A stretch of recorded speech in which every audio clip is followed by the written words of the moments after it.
জাতীয় থেকে আন্তর্জাতিক, প্রান্তিক জনপদ থেকে নগর চারপাশ, ঠিক কি ঘটছে এই মুহূর্তে এসব নিয়ে আয়োজন এখন চারদিক। পুরো আয়োজনের সঙ্গে আছি সাজিদ আরাফাত।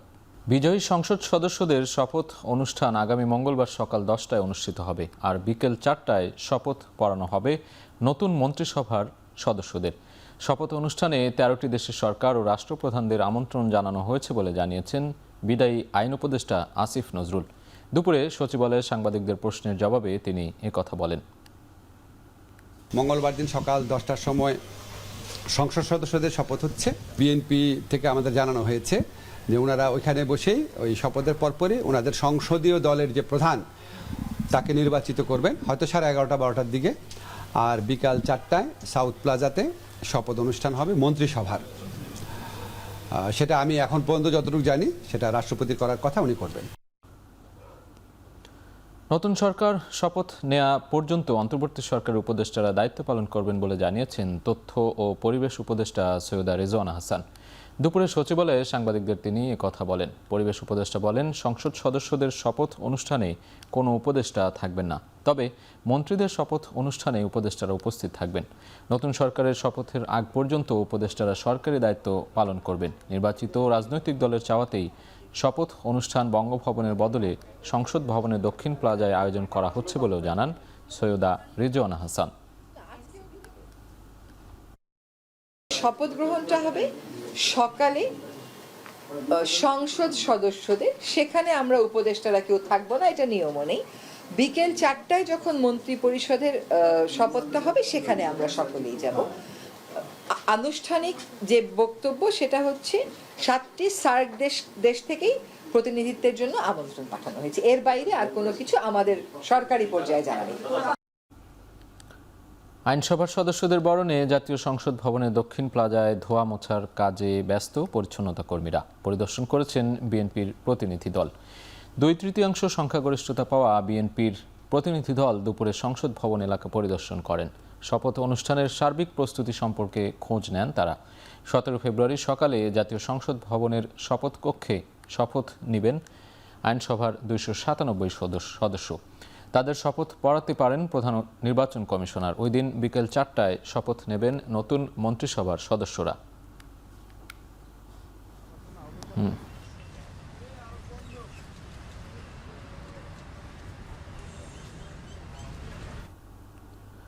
গুলশানে বিএনপি চেয়ারম্যানের কার্যালয়ে অফিস করেছেন তারেক রহমান। সেখানে দেখা করতে এসেছেন সদ্য নির্বাচিত কয়েকজন সংসদ সদস্য সহ আরও অনেকে। এ নিয়ে আরও জানাতে যুক্ত হচ্ছেন সহকর্মী সাব্বির রোজ। রোজ, আজকে কি কি কর্মসূচি রয়েছে বিএনপি চেয়ারম্যানের, এবং মঙ্গলবারের শপথ ও নতুন মন্ত্রিসভা নিয়ে কি আলোচনা চলছে পার্টি অফিসে, কি জানতে পেরেছেন আপনি?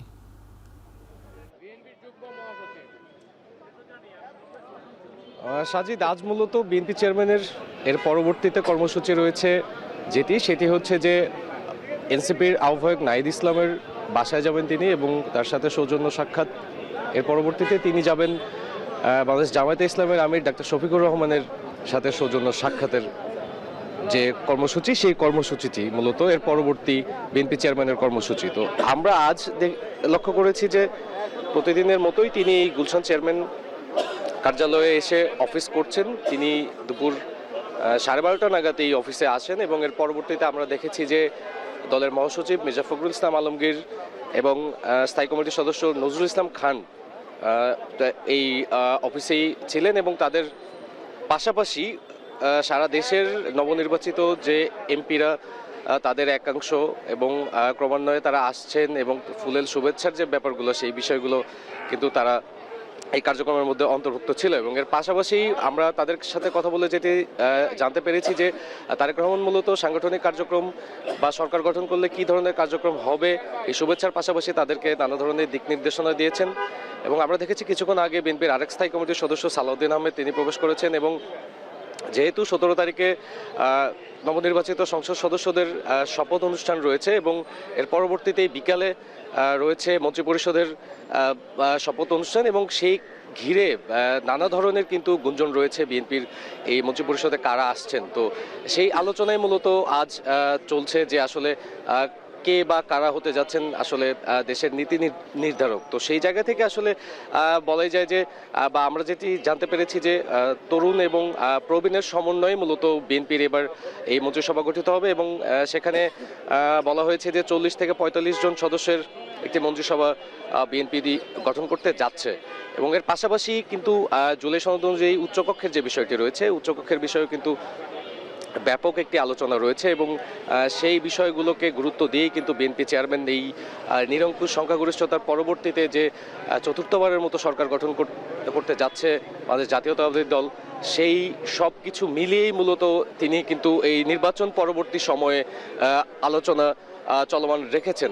এবং আমরা দেখেছি যে এখনো অনেক সংসদ সদস্যরা আসছেন এবং তারা আসলে বিএনপি চেয়ারম্যানের সাথে সৌজন্য সাক্ষাৎ করবেন, পাশাপাশি তাদের যে গ্রিটিংসের যে বিষয়গুলো রয়েছে সেই বিষয়গুলোকে মূলত তারা গুরুত্ব দিচ্ছেন বলে আমাদেরকে জানিয়েছেন। তো এই কর্মসূচিগুলোর পরবর্তীতেই কিন্তু বিএনপি চেয়ারম্যান এই অফিস থেকে সরাসরি এই যে 11 দলীয় জোটের যে 2 শীর্ষ নেতা তাদের সাথে সাক্ষাতে যাবেন। তো এই ছিল মোটামুটি এখান থেকে সর্বশেষ পরিস্থিতি। বিএনপির গুলশান কার্যালয় থেকে সরাসরি যুক্ত ছিলেন সহকর্মী সাব্বির রোজ। সফল নির্বাচন আয়োজনের জন্য উপদেষ্টা পরিষদের বৈঠকে স্বরাষ্ট্র মন্ত্রণালয়, সশস্ত্র বাহিনী, পুলিশ, আনসার সহ সকল বাহিনীকে ধন্যবাদ জানিয়েছেন প্রধান উপদেষ্টা ডক্টর মোহাম্মদ ইউনূস। বৈঠক পরবর্তী ফরেন সার্ভিস একাডেমিতে অনুষ্ঠিত ব্রিফিংয়ে জানান প্রেস সচিব শফিকুল আলম।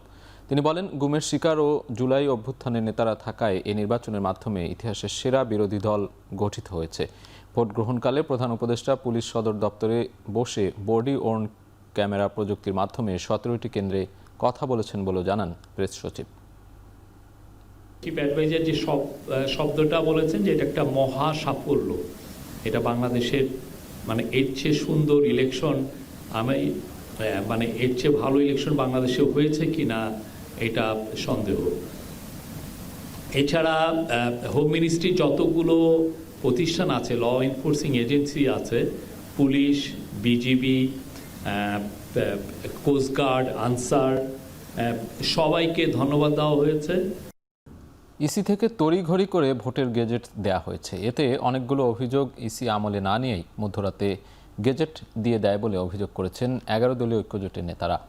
সকালে জাতীয় সংসদ নির্বাচন ও গণভোটের বেশ কিছু বিষয়ে অসঙ্গতির অভিযোগে নির্বাচন কমিশনের সাথে বৈঠকে 11 দলীয় ঐক্যজোট বৈঠক শেষে কথা বলেন জামায়াতের সহকারী সেক্রেটারি জেনারেল হামিদুর রহমান আজাদ। এই যে বিষয়গুলো তড়িঘড়ি করে করা হয়েছে, অথচ 13 তারিখ সকালেই আমাদের ডেলিগেশন আসছিল, এনসিপির ডেলিগেশন আসছিল, তারা বলেছে আপনারা গেজেট প্রকাশ করবেন না, আমাদের এই কমপ্লেনগুলো আছে, পুনর্গণনা বিশেষ করে এই কয়টি আসন স্থগিত রেখেই পুনর্গণনার মধ্য দিয়ে স্বচ্ছতার সাথে আপনারা রেজাল্টটা দেন, তারপরে গেজেট দেন। তো এখন প্রশ্ন তৈরি হচ্ছে তড়িঘড়ি করার কারণ কি এটাই যে কমপ্লেনগুলো আসছে, সুতরাং এগুলো তাড়াতাড়ি করে ফেললে বেঁচে যায়। আমরা শপথ গ্রহণ করব, পার্লামেন্টেও যাব, আমরা গঠনমূলক ভূমিকা পার্লামেন্টে রাখব এবং আমাদের জন্য রাজপথও খোলা থাকবে। তড়িঘড়ি করে নয়, নিয়ম মেনেই নির্বাচনের গেজেট প্রকাশ হয়েছে বলে জানিয়েছেন নির্বাচন কমিশনার আনোয়ারুল ইসলাম সরকার। দুপুরে নিজ কার্যালয়ে গণমাধ্যমকে তিনি জানান, ফলাফল নিয়ে কারো অভিযোগ থাকলে হাইকোর্টের শরণাপন্ন হতে পারে। তড়িঘড়ির তো কোনো প্রশ্নই আসে না। নিয়মের ভিতরে নিয়ম অনুযায়ী গেজেট প্রকাশের যে সময়কাল, এটি তো আমরা আরো আশাবাদী ছিলাম যে আরো আগে যদি দেয়া যেত ভালো হতো। কবে কখন এই শপথ অনুষ্ঠিত হবে সেটি এখনো আমরা অফিসিয়ালি অবগত নই। সেটি অফিসিয়ালি অবগত হলে পরে আপনারা অবশ্যই জানতে পারবেন। এবারে জাতীয় সংসদ নির্বাচন মাইল ফলক অর্জন করেছে বলে জানিয়েছে Asian network for free election. সামগ্রিকভাবে শান্তিপূর্ণ ও বিশ্বাসযোগ্য পরিবেশে ভোট সম্পন্ন হয়েছে বলেও জানিয়েছে সংস্থাটি। রোববার সকালে রাজধানীর গুলশানের একটি হোটেলে নির্বাচন পর্যবেক্ষণ নিয়ে ব্রিফ করেন সংস্থাটির কর্মকর্তারা।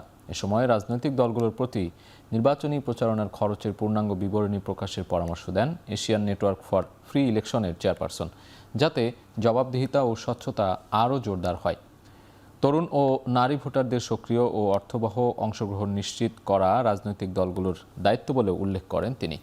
একই সঙ্গে ভোট গণনা প্রক্রিয়া আরও স্বচ্ছ ও নিরপেক্ষ করার আহ্বান জানান নির্বাচন পর্যবেক্ষক সংস্থাটির chairperson. Overall, the elections, considering free elections period, the elections day, and so far up to post-elections, the elections basically peaceful and orderly, and also credible. More transparent mechanism for counting generally acceptable. But also we realize there are certain areas where we need to improve the transparency in counting process as well. কিশোরগঞ্জে নির্বাচনী জনসভা থেকে ফেরার পথে সড়ক দুর্ঘটনায় নিহত জামায়াত সমর্থক আব্দুস সালাম এবং সমাবেশে যাওয়ার পথে হঠাৎ অসুস্থ হয়ে মারা যাওয়া আরেক সমর্থক শাহ আলমের পরিবারের দায়িত্ব নিলেন জামায়াত আমির ডাক্তার শফিকুর রহমান। সকালে কিশোরগঞ্জের ইটনা উপজেলায় শাহ আলমের পরিবারের সদস্যদের সঙ্গে সাক্ষাৎ করেন ডাক্তার শফিকুর রহমান। পরে স্মরণ সভায় অংশ নিয়ে পরিবারের দায়িত্ব নেয়ার ঘোষণা দেন। এরপর তার পরিবারেরও দায়িত্ব নেয়ার ঘোষণা দেন তিনি। বলেন, ভবিষ্যতে সংগঠনের পক্ষ থেকে দুটি পরিবারের জন্য সহযোগিতা অব্যাহত থাকবে। আপনারা এই পরিবারের সাথে থাকবেন, আমি ইনশাল্লাহ আপনাদের সাথে আছি। এখন থেকে এখানে আসলে আমাকে আর মেহমান বলবেন না, যেহেতু আমি পরিবারের সদস্য হওয়ার সুযোগ পেয়েছি। আমি আপনাদের মতোই এক গ্রামবাসী। আমি ওই ছোট বাচ্চাটা যার বয়স 7 বছর, মেয়েটা, ও ইনশাল্লাহ লেখাপড়া করবে যেমন লেখাপড়া করে আমার নাতি নাতনিরা। ও বড় হবে, ওর বিয়ে হবে, এই সময়টা পর্যন্ত ইনশাল্লাহ আমি পরিবারের সদস্য, যদি আল্লাহ আমাকে হায়াতে বাঁচায়। জুলাই অভ্যুত্থানে রামপুরায় কার্নিশে ঝুলে থাকা ব্যক্তিকে গুলি করে আহত ও আরেক ব্যক্তিকে হত্যার মামলার রায় ঘোষণা হবে আগামী 4 মার্চ। ট্রাইব্যুনাল 1-এর চেয়ারম্যান বিচারপতি মোহাম্মদ গোলাম মর্তুজা মজুমদারের নেতৃত্বাধীন 3 সদস্যের বিচারিক প্যানেল এ তারিখ নির্ধারণ করেন। মামলায় গ্রেপ্তার আছেন রামপুরা পুলিশ ফাঁড়ির তৎকালীন এএসআই চঞ্চল চন্দ্র সরকার। এছাড়া সাবেক ডিএমপি কমিশনার হাবিবুর রহমান সহ বাকি আসামিরা পলাতক। তারা হলেন খিলগাঁও জোনের সাবেক এডিসি মোহাম্মদ রাশেদুল ইসলাম, রামপুরা থানার সাবেক ওসি মোহাম্মদ মশিউর রহমান ও রামপুরা থানার সাবেক এসআই তারিকুল ইসলাম ভূঁইয়া। গেল 3 ফেব্রুয়ারি যুক্তিতর্ক শেষ করেন রাষ্ট্রপক্ষ ও আসামি পক্ষ। এছাড়া পলাতক 4 জনের পক্ষে যুক্তি তুলে ধরে নিজের মক্কেলদের নিরপরাধ দাবি করেন স্টেট ডিফেন্স আইনজীবী আমির হোসেন। তাৎক্ষণিক তাদের যুক্তি খণ্ডন করেন প্রসিকিউটর মিজানুল ইসলাম। এছাড়াও এ ট্রাইব্যুনালে আজ আরও 6টি মামলার বিচার কার্যক্রম চলেছে।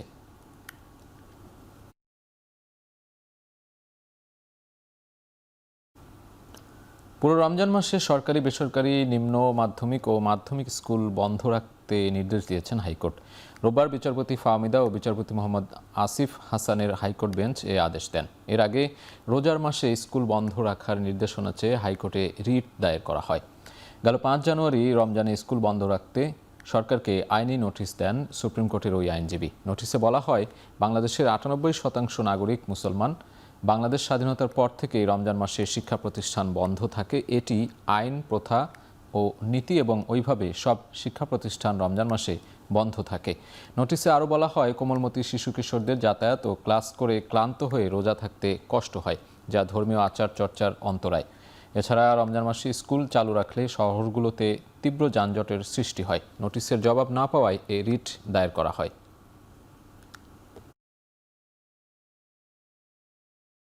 ঢাকা টাঙ্গাইল যমুনা সেতু মহাসড়কের জোকারচর এলাকায় প্রাইভেট কার ভ্যান সংঘর্ষে 2 জন নিহত হয়েছে। আহত 2 জনকে হাসপাতালে ভর্তি করা হয়েছে। নিহতরা হচ্ছেন ভ্যান চালক আমির আলী, ভ্যানের যাত্রী কালিহাতির গোহালিয়াবাড়ি গ্রামের আব্দুল মান্নানের ছেলে মোহাম্মদ শরীফ। রোববার দুপুরে মহাসড়কের জোকারচর এলাকায় এ দুর্ঘটনা ঘটে। পুলিশ জানায়, মাইক্রোবাসটি যমুনা সেতু থেকে ঢাকার দিকে যাচ্ছিল। এ সময় একটি ভ্যান সড়ক পারাপারের সময় সংঘর্ষ হয়। স্থানীয়রা আহত 4 জনকে উদ্ধার করে টাঙ্গাইল জেনারেল হাসপাতালে নিয়ে গেলে কর্তব্যরত চিকিৎসক শরীফকে মৃত ঘোষণা করেন। ভ্যান চালককে উন্নত চিকিৎসার জন্য ঢাকা পাঠানো হলে পথেই তার মৃত্যু হয়।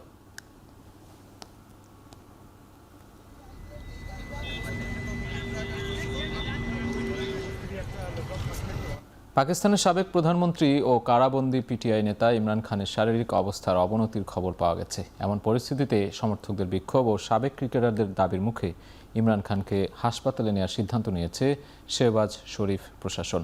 সামাজিক যোগাযোগ মাধ্যম এক্স পোস্টে বিষয়টি নিশ্চিত করেছেন সরকারের সংসদ বিষয়ক মন্ত্রী তারিক ফজল চৌধুরী।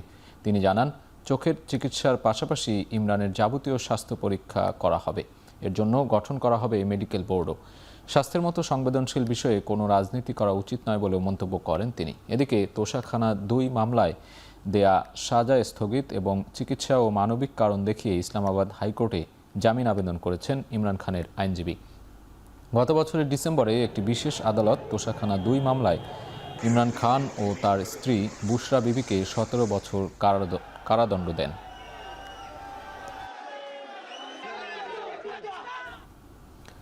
ইউরোপের সাথে সম্পর্ক পুনর্গঠন করতে চায় যুক্তরাষ্ট্র। জার্মানির মিউনিখে অনুষ্ঠিত বার্ষিক নিরাপত্তা সম্মেলনে এই কথা বলেন মার্কিন পররাষ্ট্রমন্ত্রী মার্কো রুবিও। এ সময় ইউরোপের নিরাপত্তার প্রতি জোর দেন তিনি। তবে শনিবারের এ ভাষণে সুনির্দিষ্ট প্রতিশ্রুতির অভাব ছিল। রাশিয়ার বিষয়ে কিছু বলেননি, উল্টো সমালোচনা করেছেন ইউরোপের অভিবাসন নীতি ও জলবায়ু পরিবর্তনে তাদের দৃষ্টিভঙ্গি নিয়ে। জানান, যুক্তরাষ্ট্র এমন বন্ধু চায় যারা নিজেদের রক্ষা করতে পারে। তবে ট্রাম্প প্রশাসনের পক্ষ থেকে রুবিওর সতর্ক করেন, ইউরোপ যদি তা না পারে মার্কিন যুক্তরাষ্ট্রের এমন কোনো পরিবর্তন আনবে যার জন্য আন্তর্জাতিক সহযোগিতার বর্তমান ব্যবস্থার সংস্কার প্রয়োজন। এর আগেও প্রেসিডেন্ট ট্রাম্প ইউরোপকে মার্কিন সহায়তার উপর অত্যাধিক নির্ভর করার জন্য সমালোচনা করেছেন।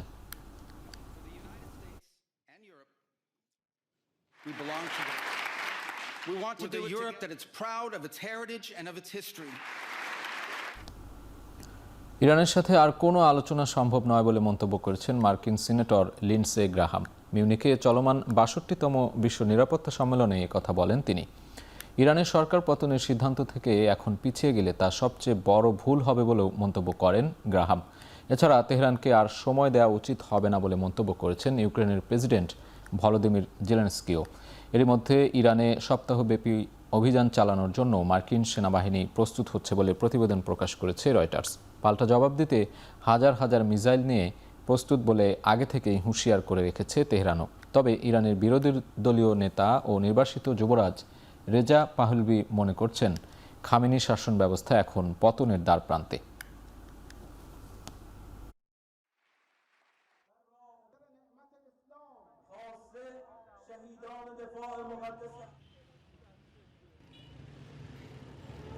And the regime is at the weakest.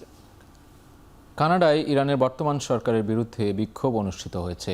শনিবার টরন্টোতে গ্লোবাল ডে অফ অ্যাকশনের অংশ হিসেবে এই বিক্ষোভে অংশ নেয় হাজার হাজার মানুষ। মিছিলে তারা ইরানের সরকার পরিবর্তনের স্লোগান দেয়। কানাডায় বসবাসকারী এক ইরানি বলেন, তারা মৌলিক অধিকারের জন্য লড়াই করছে, কিন্তু যখনই বিক্ষোভ হয় তখন বেশি মানুষকে হত্যা করা হয়। দীর্ঘদিন ধরেই ইরান সরকারের বিরুদ্ধে মানবাধিকার লঙ্ঘনের অভিযোগ রয়েছে। তাই বিরোধীরা আন্তর্জাতিক সমর্থন পাওয়ার চেষ্টা করছে। অনেকের কাছেই শনিবারের এই বিক্ষোভ ছিল বিশ্বের দৃষ্টি আকর্ষণের একটি উদ্যোগ।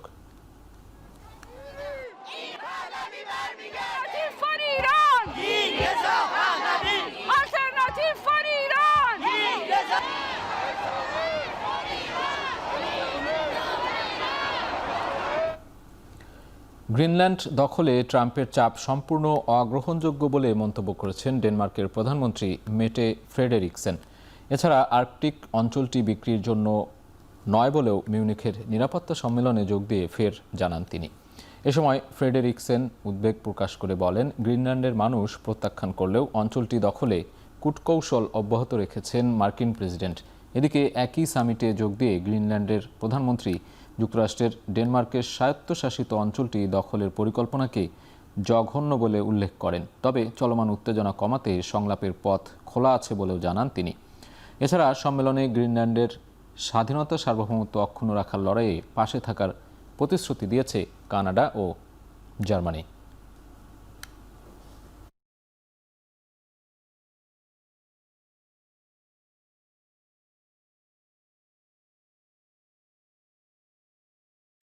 এপিবাটিডিন নামে একটি প্রাণঘাতী বিষ প্রয়োগে কারাগারে মারা যান রাশিয়ার বিরোধী নেতা ও পুতিনের কড়া সমালোচক অ্যালেক্স নাভালনি। শনিবার মস্কোর সংস্কারবাদী নেতা নাভালনির মৃত্যুর 2 বছর পর তার শরীরে পাওয়া নমুনা বিশ্লেষণ করে বিবৃতি দেয় যুক্তরাজ্য, ফ্রান্স সহ ইউরোপের 5টি দেশ। রুশ সরকার বিরোধী মত দমনে এই হত্যাকাণ্ড ঘটায় বলে দাবি করেন তারা। এছাড়া নাভালনির মৃত্যুর জন্য রুশ প্রেসিডেন্ট ভ্লাদিমির পুতিনকেও দাবি করেছে দেশগুলো। রুশ সংস্কার ও দুর্নীতির বিরুদ্ধে কথা বলা নাভালনিকে 2021 সালে আটক করে রুশ পুলিশ। এরপর কারাগারের 4 দেয়ালে কয়েক বছরের বন্দি জীবন শেষে 2024 সালের ফেব্রুয়ারিতে রহস্যজনক মৃত্যু হয় তার।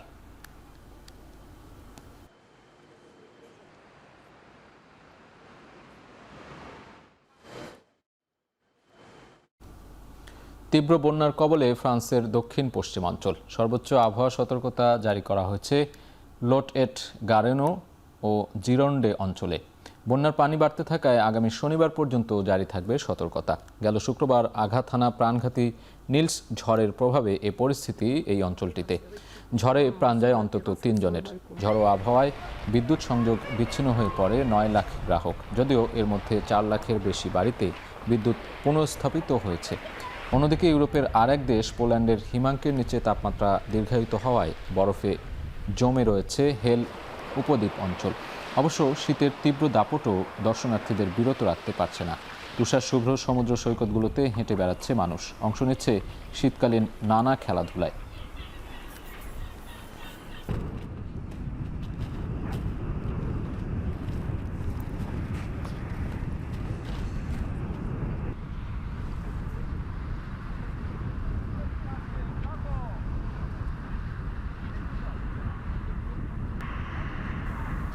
সৌদি প্রো লিগে আল ফাতের বিপক্ষে প্রত্যাবর্তনের ম্যাচে গোল করে নিজের ফেরাটা স্মরণীয় করে রাখলেন পর্তুগিজ সুপারস্টার ক্রিস্টিয়ানো রোনালদো। বেশ কিছুদিন ধরেই শোনা যাচ্ছিল সৌদি আরবের পাবলিক ইনভেস্টমেন্ট ফান্ড মালিকানাধীন ক্লাবগুলোর মধ্যে বৈষম্য নিয়ে বেশ নাখোশ রোনালদো। বিশেষ করে প্রতিদ্বন্দ্বী ক্লাব আল হিলাল গত ট্রান্সফার উইন্ডোতে করিম বেঞ্জামাকে দলে ফেরানোয় আল নাসেরের তহবিল নিয়ে প্রশ্ন তোলেন তিনি। তবে আল ফাতের বিপক্ষে ম্যাচের শুরু থেকে আক্রমণাত্মক ফুটবল খেলতে থাকে আল নাসর। 18 মিনিটে সাদিও মানের পাস থেকে দারুণ এক গোল করেন CR7। এ নিয়ে ক্যারিয়ারের 962তম গোল করলেন রোনালদো। শেষ করছি এখন চারদিক। এখন টেলিভিশন ওয়েবসাইটে দেখতে ভিজিট করুন www.ekhon.tv। এছাড়া ফেসবুকে দেখতে ভিজিট করতে পারেন facebook.com/tv.ekhon। ইউটিউবে দেখতে ভিজিট করতে পারেন youtube.com/c/ekhon tv।